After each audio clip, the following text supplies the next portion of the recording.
It really is starting people on the journey of getting a new life, and it's priceless. Food Addiction is a podcast which explores the disease of food addiction and presents the solution. We interview professionals and counselors who specialize in the disease of food addiction, and we interview individuals who have successfully recovered from food addiction and discuss how they did it. Esther Helga Goodman-Stotier was motivated to change careers after she recovered from food addiction by opening a food addiction treatment center and the InFact School, the world's first and only sugar and food addiction counseling training, which offers a recognized certification. Check out the website for more information on obtaining this certification, as well as proven recovery programs at infactschool.com. Listen to these episodes as we discuss the problem and the solution around food addiction. I'm Susan Branscombe, a recovered food addict and the host of this podcast. Today, my guest on the podcast is Amanda Leith. Welcome, Amanda. Thank you. Glad to be here. Yeah, glad to have you here. This is going to be a great talk.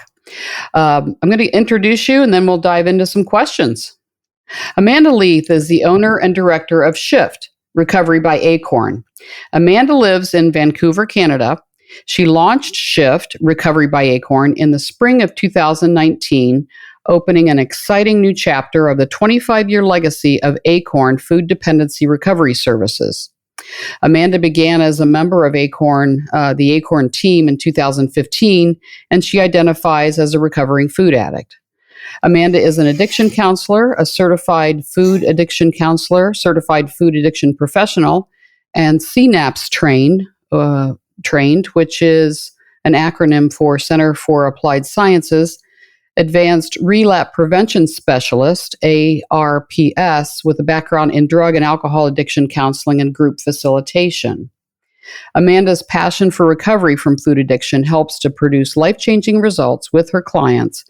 Her sharp sense of what needs to be addressed first in an individual's life in order to overcome food addiction guides her practice.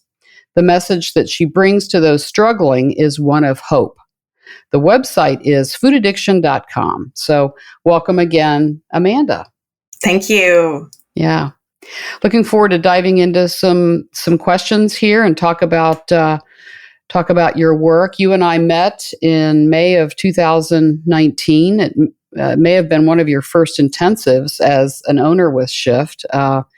And I came in not as a student. I did participate as a student, but it was part of a kind of a leadership program that Shift had that Phil, I think, was overseeing, if you remember that. And you worked with Phil Wardell. Yes, it was the professional training program. Yes, professional training program, right.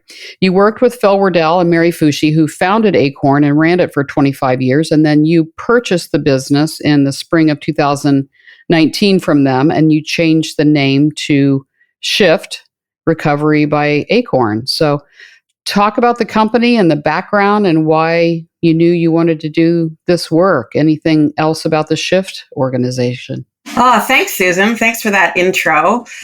Yeah, so I was a recovering addict, and I was a food addict, although I didn't know I was a food addict. And I could not get recovery from my food, no matter what I did. And I tried really, really hard. And I found Acorn and went there for my own treatment, as well as my professional training, the same training program that you talked about, Susan, doing. And as a matter of fact, I phoned and talked to Phil about going for the professional training. And he said to me, I actually think you probably should come for yourself, Amanda, which my ego didn't like one bit. But that was the reality. So I walked into their treatment program, their intensive, which still runs today, and my life changed. I had no idea it was going to change, but it changed. And so not only did I get treatment there, I started volunteering with them. I started working there, as well as working at a drug and alcohol treatment center in Vancouver. And then Phil and Mary got to retirement time, and I was the lucky one. I was there at the right time and decided to keep this legacy going, as the work that's done there is like nothing I've ever seen. And it gave me a life. It didn't save my life. It gave me a life. And I was passionate to pass that on to others. Really, my message is food addiction is real, number one, and two, there's help if you want it. Yeah. And I got that, and so I wanted to pass it on. Yeah, we're going to talk about your personal recovery, but first we're going to talk about Shift and get into some questions about the disease of food addiction, the substance use disorder of food addiction. You describe food addiction as a savage, fatal disease. Talk about what you mean. Well, I believe addiction in general is a savage, fatal disease. It is brutal. It's brutal to have. It's brutal to treat. And food addiction, I believe, is possibly, if you can categorize them, one of the worst there is, as we have to eat. We have to eat every day. There's one that makes it hard. And secondly, it's not very recognized in the world yet as food addiction as a thing. We have a lot of competition in the treatment of food addiction, which we do not in drug and alcohol treatment. And what I mean by that is the diet industry. The diet industry is putting out this message constantly about losing weight, getting thinner. And so one of the symptoms of food addiction often is obesity or overweight. And so there's so much other treatment around the obesity line for these folks that they don't even know there's a possibility that there's another disease out there that could be the cause of their weight. And there's just so much shame around it. Yeah. And so it's really the hardest part is getting the knowledge out there that this is real. Yeah. It is real. And that it's no one's fault. It's not our fault. The food addiction itself. You described in one of the podcasts I listened to about you, you described 3 different types of eaters. Number 1, the normal eater. Number 2, the emotional eater. And then number 3, the food addict. And we know that there's some overlap here. Some food addicts are emotional eaters. Some emotional eaters are food addicts. But describe what this means, these categories. Sure. This is a beautiful piece of work that Phil Wardell has written, and we use it a lot. So, and again, this sounds like they're black and white, but as you said, Susan, there's a lot of overlap between them. So the first category would be what we'd call the normal eater. And I hate the word normal, but I don't have a better word for it. What is normal? But this is the type of eater that is going along through life. All is going well. They go to the doctor one day and the doctor's like, your cholesterol is getting a little bit high, or your blood pressure is getting a bit high. You've got a little bit of extra weight on you. They give you a food plan, an exercise plan. It's kind of the old calories in, calories out diet that we've all been told about. And they're given that diet and off they go and they're good. They can do that diet. There's many people like that in the world. And so what they needed was knowledge and willpower. This is what a lot of like the pay and weigh, the big pay and weigh diet places in the world, it's perfect for these people because they can get the information and off they go and follow it. The second category is the emotional eater. And these are the folks that are really eating over what's eating them, if you will.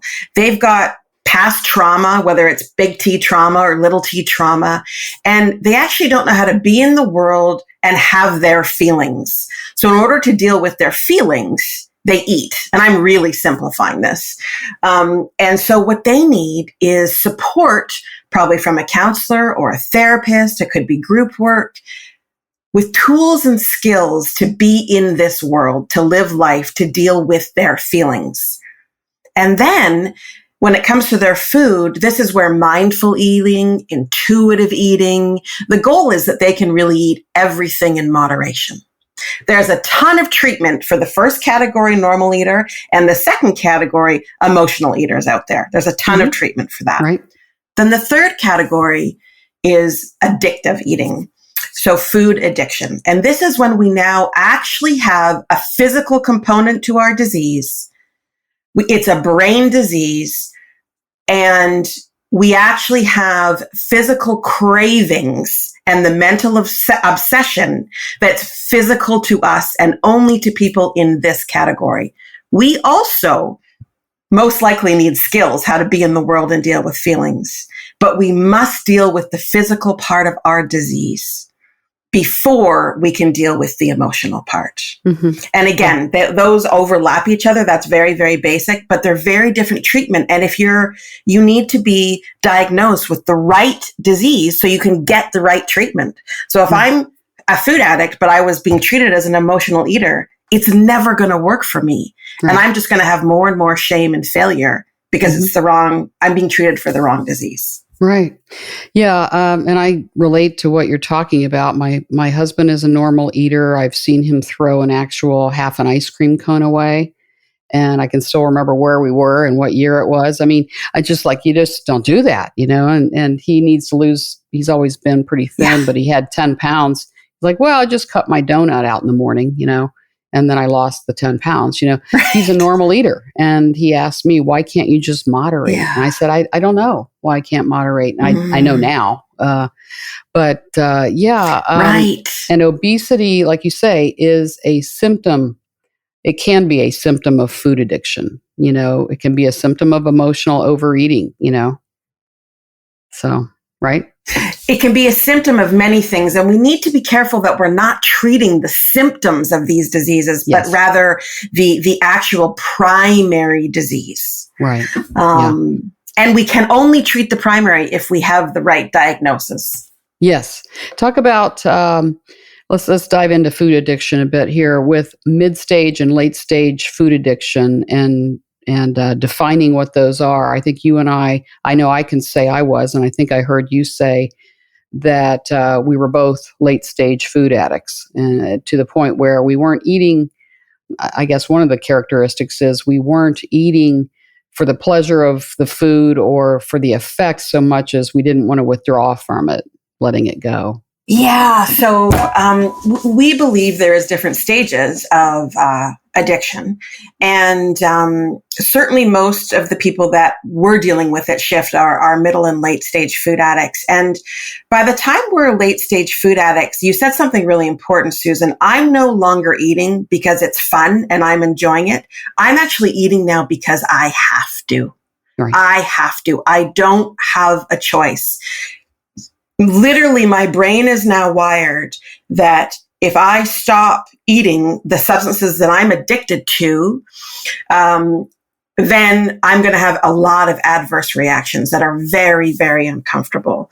And so it might have started in the early stages of, oh, this is kind of enjoyable. I eat, for me, it's sugar, flour, and volume. I eat that and I kind of feel good. And our brain registers, oh, I ate that donut. I felt good. Okay, that's okay. And then it gets to the point where in the middle stage, I know that if I eat this food, I'm going to feel good. And I'm now being driven to feel better. And then when I get down to late stage, I literally have no choice. Mm-hmm. And it's kind of like I'm backed into a corner. I'm going to die if I keep eating this way. But I'm also going to die if I don't eat this way.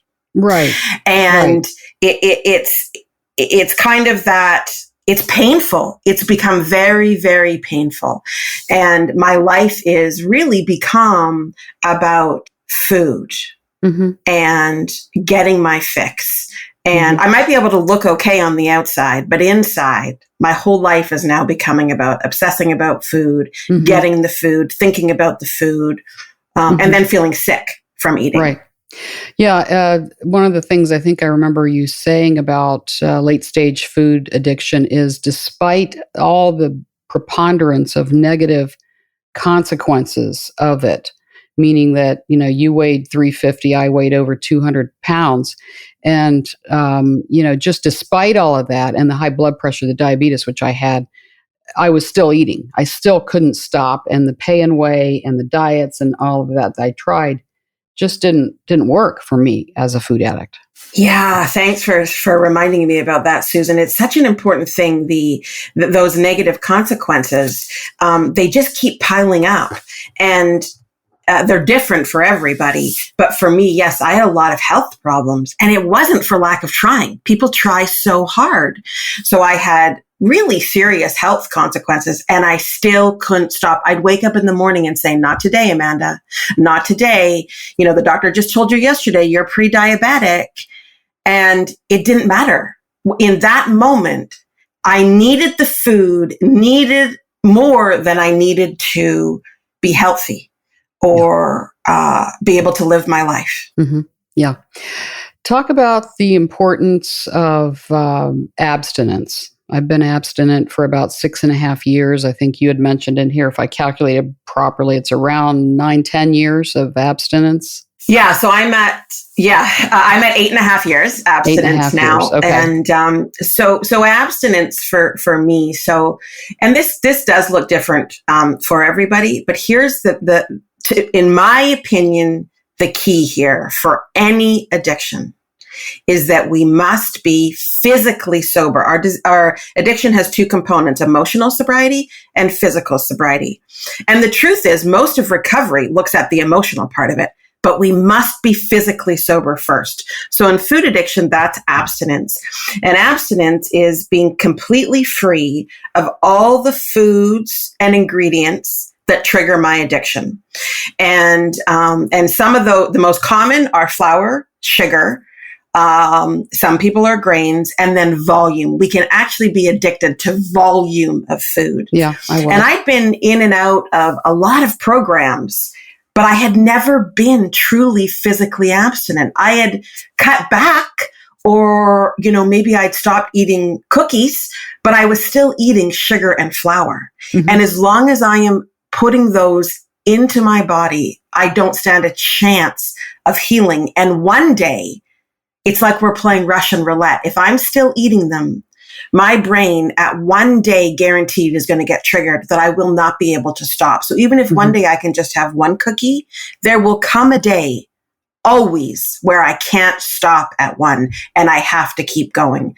So abstinence is like the foundation of recovering from addiction. We have to get physically sober, which means completely free of all addictive substances. All, sugar, flour, if some people are, have to cut flour out, but volume eaters, obsessive compulsive behaviors around food. A lot of times, somebody may be 10 or 20 pounds overweight, but a food addict, and they do things compulsively with food, right? Yeah, really important what you just said, Susan, that we don't have to be obese to be a food addict. Food addicts look all sorts of shapes, sizes, underweight, normal weight, I say again in quotes, obese. We do not have to be a certain size. And I just want to say that we will not get the freedom from food obsession or the cravings as long as we are ingesting any of the substances. We just won't. So when we talk about freedom, we're not talking about white knuckling and every day, oh my gosh, I hope I can keep this down as I did with dieting. This is freedom. We don't have to think about food. Our lives isn't run by how much we're eating anymore. Right. And we only get the freedom starting with the physical abstinence. Right. So that you have to get through the detox phase of abstinence and getting rid of these things from your body. But once you do, then the cravings stop, and the physical allergy, as we call it, that physical response to sugar and these things does eventually go away. I remember my work with Shift and you in 2019. We had to list all of the foods we'd ever binged on. And I had about 35 things that I'd binged on. And it probably wasn't a comprehensive list. And so it was pretty revealing to me that, a lot of foods I couldn't stop once I started. Susan, I just want to say something, what you just said. I couldn't stop once I started. That is such an important part of the difference between an emotional eater and a food addict, is that you couldn't stop once you started because you have this allergy, as they call it. And all allergy means is we have an adverse reaction. And as an addict, your adverse reaction is this physical craving and mental obsession. And that's why people, like you were talking about your husband, who don't have that, they have no understanding. Like, what is wrong with you? Why can't you just moderate? The truth is, once we're middle or late stage food addicts, we can't moderate. We have lost all control over our food. And it's just like sobriety and alcoholism. The thing about alcohol, though, is that you just have to put it down. With food, we talk about letting the tiger out of the cage. 3 to 5 times a day, depending on how many times you eat, because you have to eat, but you're eating, healthy whole foods. But when I attended Shift in May of 2019 as an observer, part of the, Phil's professional training program, I had a chance to do the 5-day intensive, and I saw the work that you did there. And it's pretty amazing what goes on in these intensives. So when people are coming to Shift for the intensive, they are detoxing from trigger foods. In other words, they may have eaten a big pizza last night, the food behaviors, sugar, right? And then dealing with emotional stuff. And then we weren't able to have caffeine. Plus, I recall you took our phones away from us for 5 days. So all of the things that I went to, the food had been down, but yeah, caffeine and the phone. But just talk about that. So unless they'd been abstinent from sugar and trigger foods and been abstinent for a while, they're coming in detoxing from their addiction as you're doing some emotional work, right? Often when people come in, they are detoxing. And so not everyone detoxes, but many people are detoxing from sugar and flour, the volume of food, and caffeine. So that's very common. And normally with food, the worst days are about day 3 and 4. So people are cranky, they're irritated, they're tired. And that's all part of the program. We actually need to detox so that we don't have cravings anymore. Yeah. And one of the program was set up for that amount of time originally, so that people were able to be with us when they were detoxing and not on your own. Because it can be really hard when you're in full detox and you're craving sugar and you don't have support to detox on your own. Yeah. So that's right. And people don't have their phones because we take this very seriously. Sure. And we kind of call it like people are in intensive care. This is a deadly disease.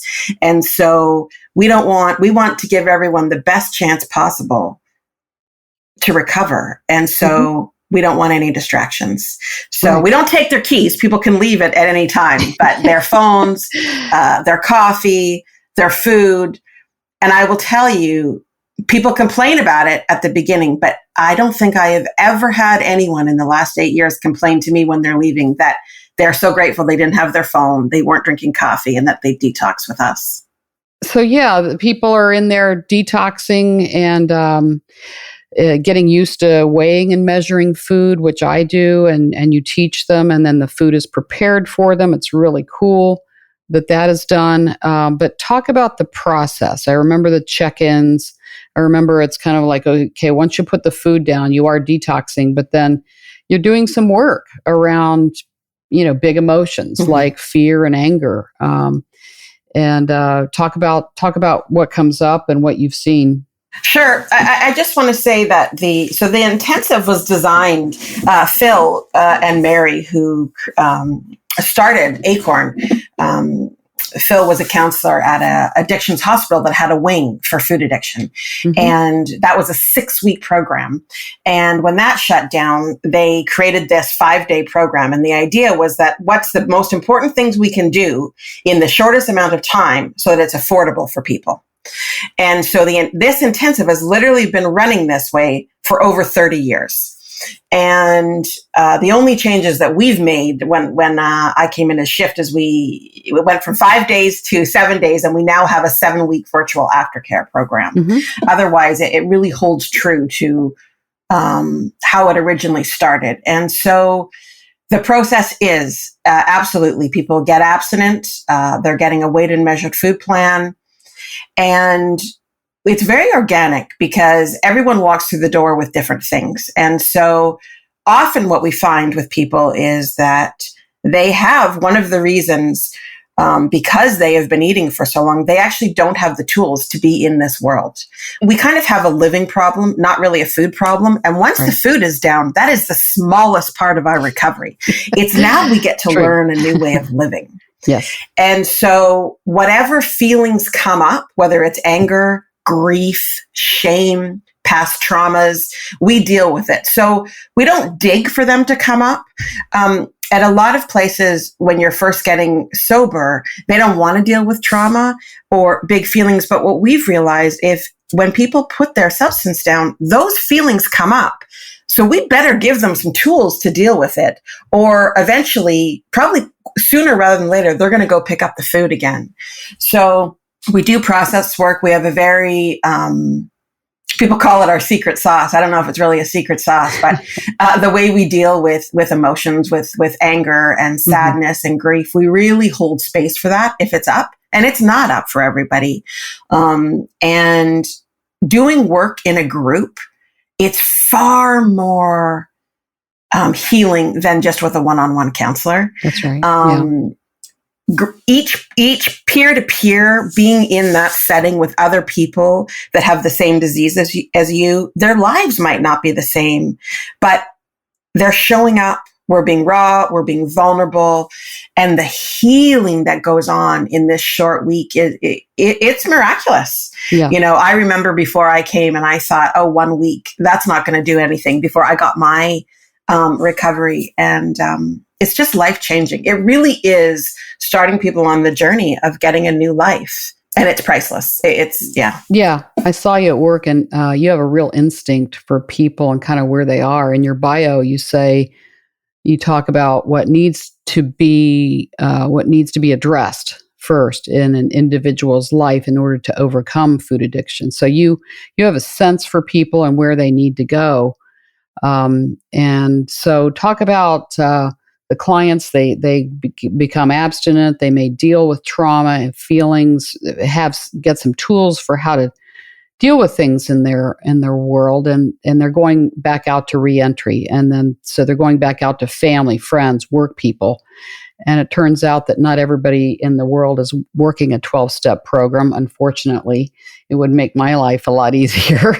So talk about the support here, the aftercare, and where they go from here in terms of recovery, 12-step work, that kind of thing. Yeah. The good news is we actually don't need other people to understand. It's great news if they do, but thank gosh, we don't need people to understand our disease. And it really is true. We often say to our clients when we're getting ready to end the program, okay, now you're going back out into the addictive world. You've been here in this real world, because we're really real in the intensive. And then we're going back out into the world where food addiction most often is not even accepted, and there's food all around us. Yes. And, we talk about it. It's like people were coming out of intensive care, except one big difference. If we were really coming out of intensive care, our family and our friends would be there. They'd be picking us up. They'd be supporting us.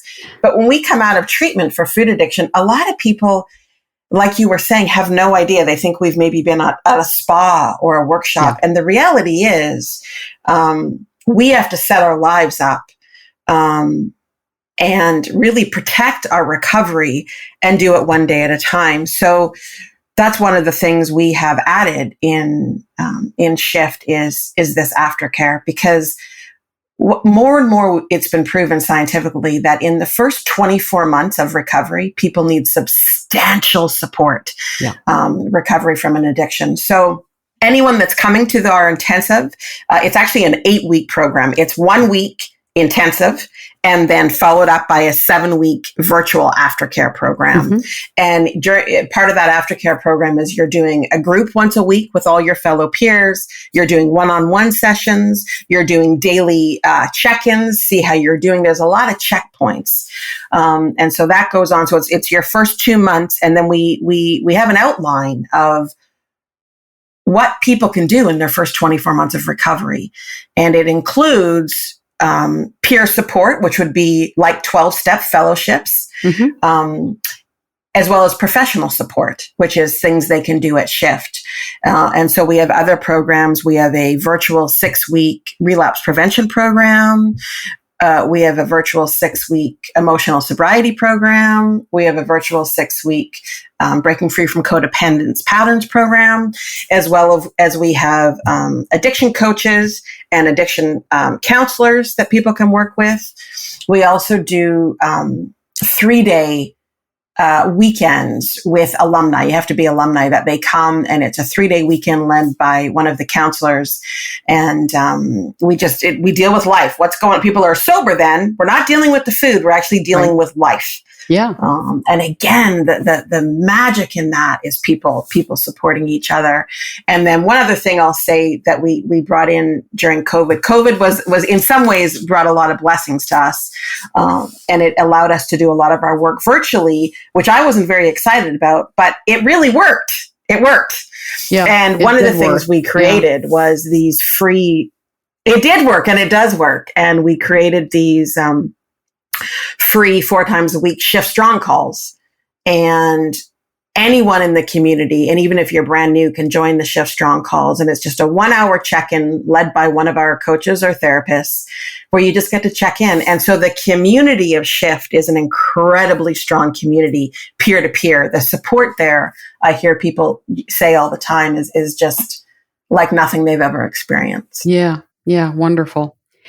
Let's talk a little about your personal journey with addiction. You were like me. You had alcohol as one of the first addictions, and after I got sober, I began to use food and sugar in earnest. Got sober from alcohol, began to use food. My weight ballooned up to 200, and I understand from your background and what I've heard, you at one time weighed around 350 pounds when you came to Acorn. By that time, you had tried a number of things, diets, like me, various recovery avenues.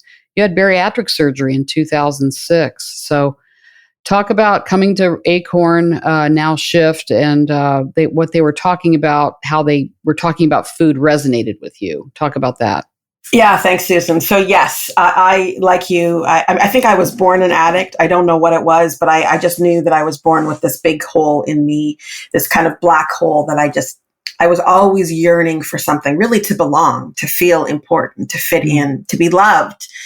And so I was a chubby young girl. I liked food. And then in my teenage years, I discovered alcohol and drugs and boys, and I didn't need food anymore.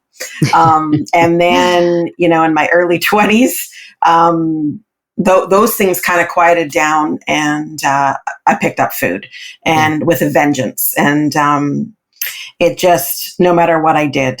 And as you said, I really did a lot. I was constantly on diets. I did therapy.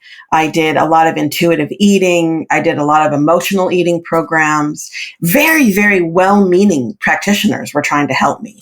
Yeah. And I wasn't getting better. They actually probably saved my life in the sense that they were supporting me. But I was getting larger and larger and larger and larger. Mm. And, in 2006, I had lap band surgery. I think I was about, at that point, maybe 290 pounds when I had lap band surgery. Mm. And I remember just being so excited. Finally, my dream was going to come true. I was going to lose the weight. And I got the surgery. And, on that surgery, I think I lost possibly 20, 25 pounds because I couldn't follow the food plan. That wasn't my problem. And as a matter of fact, because I couldn't follow the food plan, I got incredibly sick with the lap band. I was really, really sick. I was throwing up constantly. And that was removed in 2010. There was quite a bit of damage because I couldn't follow the food plan. But it didn't stop me. The doctors told me, I was pre-diabetic, and then I was diabetic. So I was giving myself shots every day. I had high cholesterol, high blood pressure.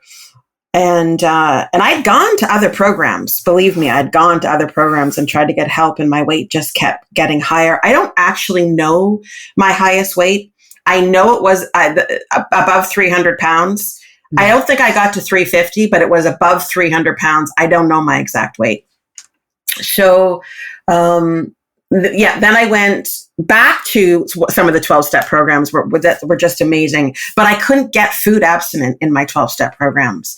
So I went to Acorn, as you said. And all I can say, Susan, is I remember walking in, I was hopeless. I was defeated. There was nothing in me that thought this was going to work. I was angry. I was miserable. Yeah. Gosh, I wouldn't have wanted to be the counselors that were treating me. I was miserable and angry. And I can't tell you. The honest truth is, I don't remember hearing something that was like, oh, that makes sense. All I know is they gave me this food plan that was free of all my substances, which had never happened. I was now weighing and measuring my food, which at the time I thought was incredibly restrictive and ridiculous. And I just was there. And I remember being there for the 5 days. And I knew inside of me, they were talking about me. When they were talking about the being out of control with food, I knew I tried really hard and that there was nothing left for me to do. This was my only shot. And it just made sense, knowing my background and history of everything I tried. It just made sense that this was an addiction. Mm-hmm. Yeah. And the one thing I just want to say is that what I thought was this very restrictive food plan, for me, it wasn't restrictive. It was the only thing that gave me freedom. Mm-hmm. I didn't know that at the time, but I do now. Right. So I think it was just people talking the language of addiction. It didn't make sense that I was smart. I'd worked hard, and here I was. My life was, I was getting fatter and fatter and fatter. Yeah. And there's a lot of shame around that. And there's a feeling of failure. Like, why can't I lose the weight and keep it off? It's just, how many years, 43 years I did that. In one of your podcasts, I love this part. And I've really embraced this too in my recovery. And that is, I heard you talk about self-love and that you've really embraced loving yourself. And I think that is a key to doing this, having real compassion for yourself and really caring about yourself. I wasn't really taught that. And so talk about that as part of your recovery. Yeah, well, I'll just be really clear here. It's not like I've arrived at self-love. This will be a forever journey of really having compassion and love myself. And it really is the truth. This is part of, I have to commit to doing this every day because it's not my go-to. My go-to is shame and unworthiness and second guessing myself. That's my go-to. And part of, as you just said, having this obesity issue. And we're in a world that, we can openly oppress people that are fat, and it's okay. And so I was really beaten down, not only by society, but also by myself. Yeah. Beaten down to, I was just nothing. What was, how could I be in this world when I couldn't even control my eating? What was wrong with me? Right. So I was beaten down. And that has been, when we talk about getting sober as only the foundation, the whole rest of emotional sobriety is around starting to treat ourselves with respect and dignity and believe we have worth in this world. Mm-hmm. And I mean that on a really practical level. I don't mean that in a, esoteric way. Like, how do I get up today and have respect and kindness so that I can go to bed tonight loving myself? And how I do that is really about building my self-esteem. And that's basic.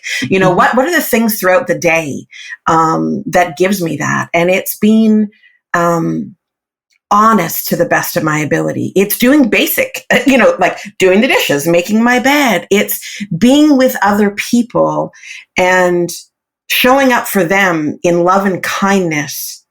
And I do that, yes, for them, but I really do that so at the end of the day, I can go to bed. That is the way that builds my self-esteem and builds my love. And the 12-step programs are a program that gives me a way of living where I get to do that.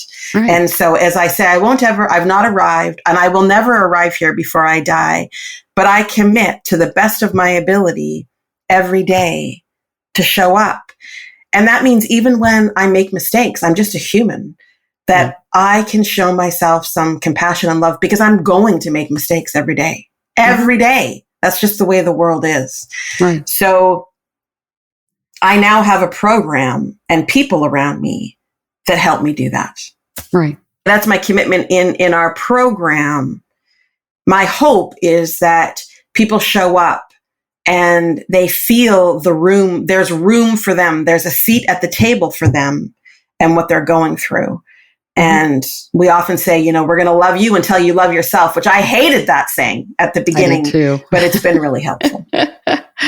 Yeah, that one I didn't like, but it is true. And the 12 steps help, and having your tribe of fellows that support you, and having, just the tools to continue the recovery in this. I mean, you and I think I can say this, we're both at normal weights, and life is good. I never thought it would be this good. I don't have food or my weight in my head anymore. And so I'm able to live this life, and really care about myself and care about others. So it's beautiful.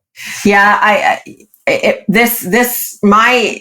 My abstinence and sobriety, as I say, gave me a life. It gave me a life. I don't have to worry about the food and the weight. I get to spend my time focusing on living life, being in this world.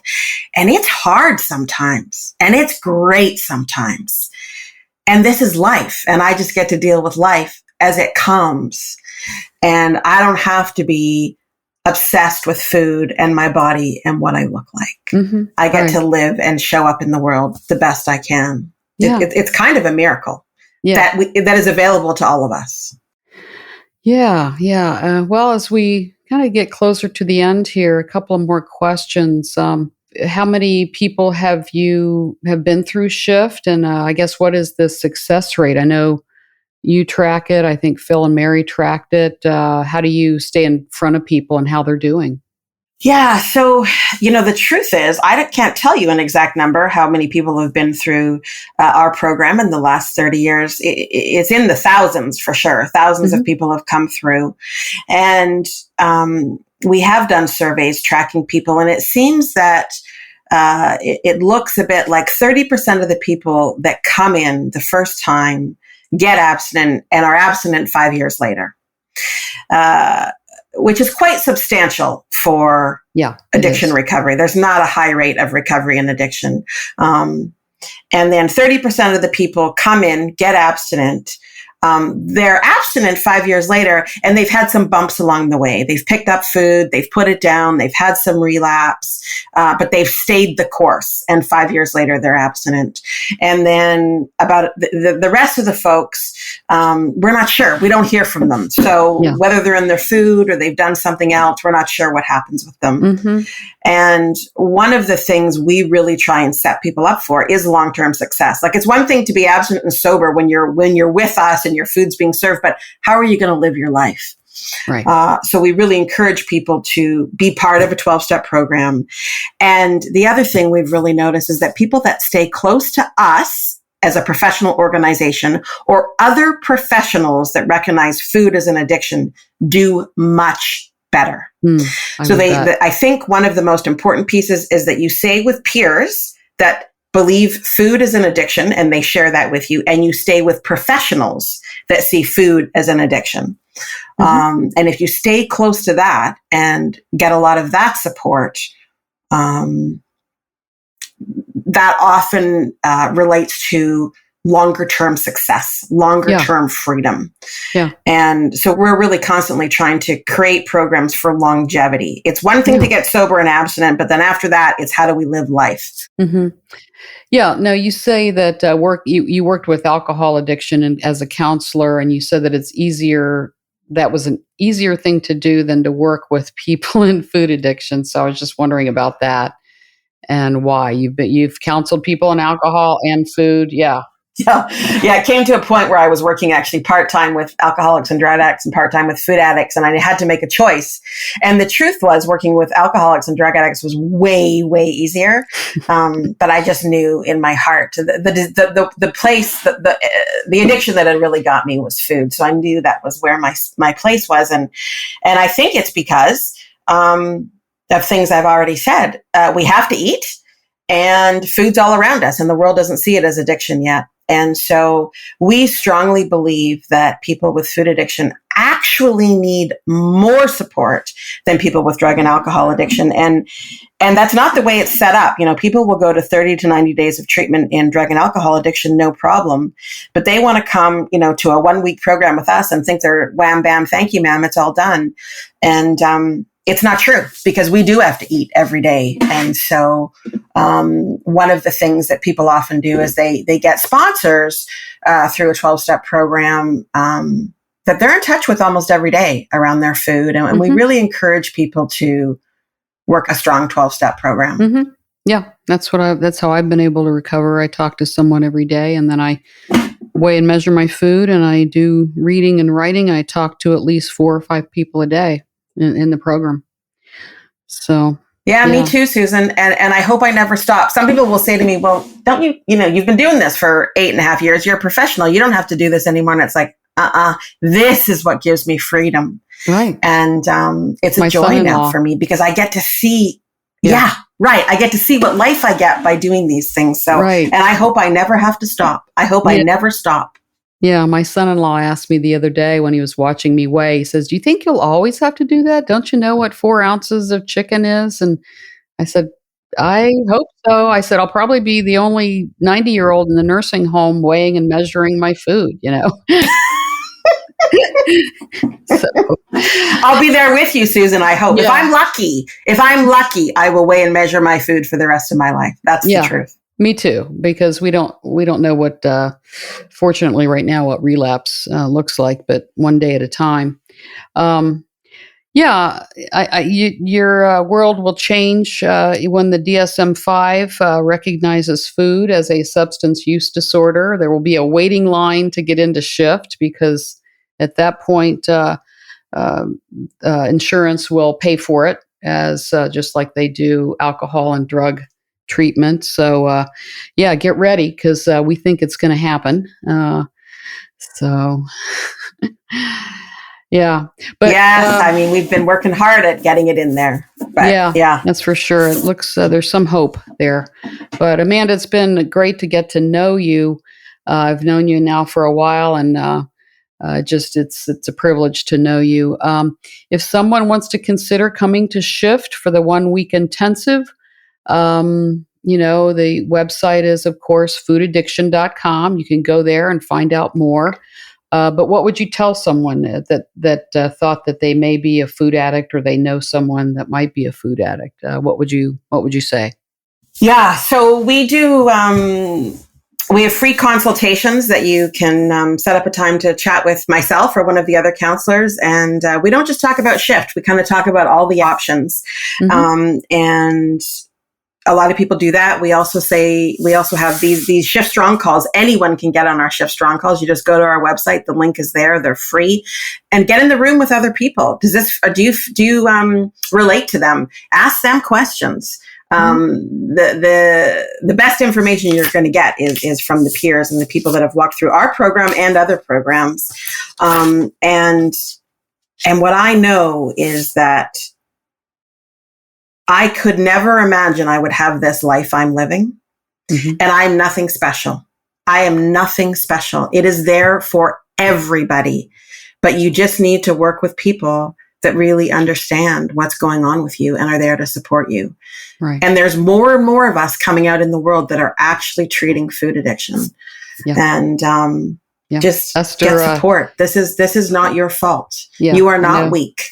Yeah. I know Esther Helga Goodman-Stotier was in the States recently and did a Shift intensive. She was there at one of your Shift intensives, and she trains food addiction counselors and offers that certification. So, that's you guys are all doing heroes work. You really are, right on the front lines. Mm-hmm.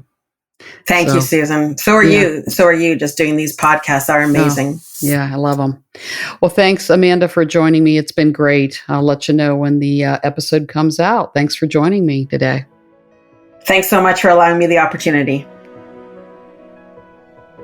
This is the Food Addiction Podcast. We hope you enjoyed the podcast and learned more about this disease. We hope you will rate and write a review on this podcast and share it with others. If you or someone you know is suffering from the disease of food addiction, there is a solution. The various food addiction recovery programs are available and listed on the website, theinfactschool.com. Or if you would like to know more about how to get certified in treating food addiction, the school is accepting applications now for its next training beginning in September 2023. Go to theinfactschool.com. That's INFACT school.com to learn more.